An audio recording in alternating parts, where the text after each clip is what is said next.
So folks, do you think that President Biden can get the job done this year and send out stimulus checks? Tell me what you think in the comments down below. We have a ton of good news about the fourth stimulus check, Social Security benefits, SSI and SSDI. So you want to be sure to continue watching this video to stand to the end. And stand to the end of the video to find out the most important stimulus news. Now, President Biden is urging lawmakers to support his new legislative agenda. President Biden and his administration appear confused as to how to stop inflation. A CNN poll released this week shows that the president's repeated efforts to highlight undeniably strong aspects of the economy post-crisis are not working.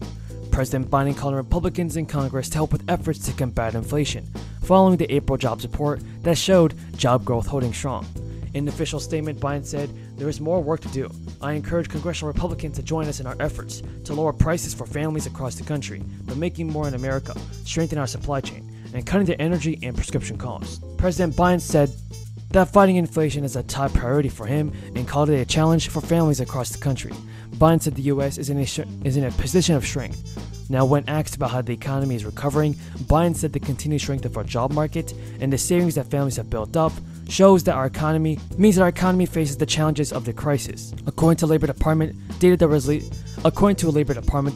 released today, the U.S. economy added 428,000 jobs, and the jobless rate held even at 3.6%. This was better than the roughly 300,000 added jobs that economists expected. The unemployment rate remained just 0.1 percentage points above its levels in February 2020, and the report came after the Federal Reserve announced a half-point rate hike as part of its efforts to cool rising inflation. More rate hikes are expected, and Biden has been criticized in polls over inflation, despite the hot job market, with voters unhappy about rising prices for gas, groceries, and household items. Inflation is seen as a major headwind for Biden's party in the fall's midterm elections. Biden touted the job creation in April and the decline in unemployment since he took office. Biden says, "Our plans and policies have produced the strongest job creation economy in modern times." Biden said there have only been 3 months in the last 50 years where the unemployment rate is lower than it is now, attributing that as a direct result of the American Rescue Plan and its economic agenda. Now, a trio of Democratic lawmakers proposed a bill this week that would introduce a new national stimulus payment aimed at offsetting the escalated price of gasoline. Once the bill passes, millions of people will be eligible for stimulus checks in any month where the national average gas prices exceed $4 per gallon. Representative Mike Thompson of California, John Larson of Connecticut introduced the bill, and the Gas Rebate Act of 2022 would actually send eligible Americans an energy rebate of $100, as well as another $100 for each dependent. The new stimulus measure is designed to ease the impact on American families who have already been hit hard by the steepest rise in inflation for decades. Gas prices have already been escalating rapidly, and the world crisis contributed to rising prices and rising record highs early this month. According to AAA, the current national gas average as of Thursday is around $4.23. So, millions of people are eligible for stimulus checks, everybody. Now, here's some big updates on this. States around the United States are finding creative ways to give the residents a new stimulus check, and the newest example is the state of Maryland, which is launching a program to help low-income households with water bills. That another nation should be part of NATO. We just met with the Secretary General of NATO, for whom we have great respect, and again, it's self-determined by a country that they might want to make the appeal. It's up to all of NATO to decide. Because President Biden and many Democrats, as well as Republicans, want to help out the American people with a fourth stimulus check, and I cannot wait for President Biden to send it out. So Democratic senators are on board for more stimulus bills this year. This will be a big change to millions of people in the low and middle income households across the nation. More crisis relief is going out, everybody, so we should be looking forward to this. So we have some big news. It's that Manchin is starting to turn up the heat on another round of President Biden's Democratic spending bill. Manchin has ramped up his calls this month to step up taxes on the richest people in America.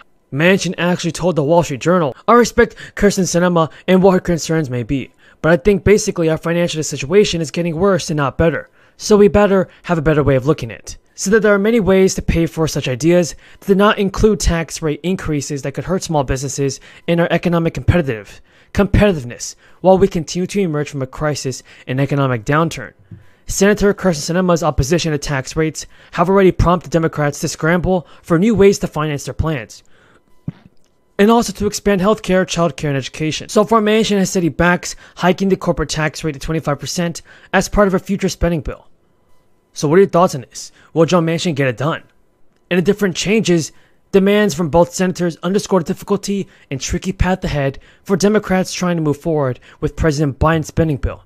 Manchin has already said that he would like to see changes made to the version of the bill that was passed in the House of Representatives. It's also important to remember, everybody, that lawmakers need all Senate Democrats to support another package to push it through the 50-50 chamber. And the good news, everybody, is that most lawmakers are optimistic about getting the massive spending bill passed this month. That includes President Biden, Nancy Pelosi, and Chuck Schumer. During a recent interview with Politico, the Commerce Secretary said that Joe Manchin is gettable on a revised Build Back Better package and in a key part of President Biden's domestic agenda. So far, everybody, Biden has announced that lawmakers will likely have to remove provisions of free community college to get the spending bill passed. And during a news conference, Biden said, "I think we can break the package up and get as much as we can done now." It's definitely important, everybody, that the Biden administration does pass more financial relief sooner than later. Biden said it was clear that there was support for the climate change provisions, like a production of tax credits for a range of industries. And Manchin supported early childhood education. Slimming down the bill might also get Manchin support, but it will likely anger the progressive lawmakers of the Democratic Party that is also needed for passage. One big thing, everybody, that Manchin has already announced is that he would like to see a work requirement for the expanded monthly child tax credit payments. But other Senate Democrats had rebuked the work requirement in recent months. Senate Democrats have rebuked a work requirement in recent months, arguing that it was also going to raising a and their climate-related financial risks. In its October 2021 report on climate-related financial risk, the Council outlined how climate change can be a source of shocks to the financial system and increase risks to financial stability.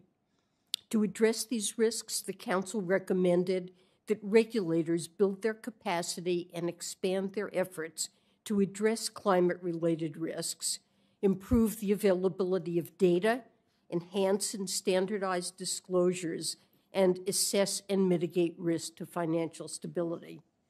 The Council has also formed its staff-level Climate-Related Financial Risk Committee, which will serve as coordinating body for the Council to share information, facilitate the development of common approaches and standards, and foster communication across FSOC members. In addition, the Council is establishing the Climate-Related Financial Risk Advisory Committee. This advisory body, which will include a broad array of external stakeholders, will help the Council gather information and analysis on climate-related financial risks. With respect to digital assets, new products and technology may present opportunities to promote innovation and increase efficiencies. However,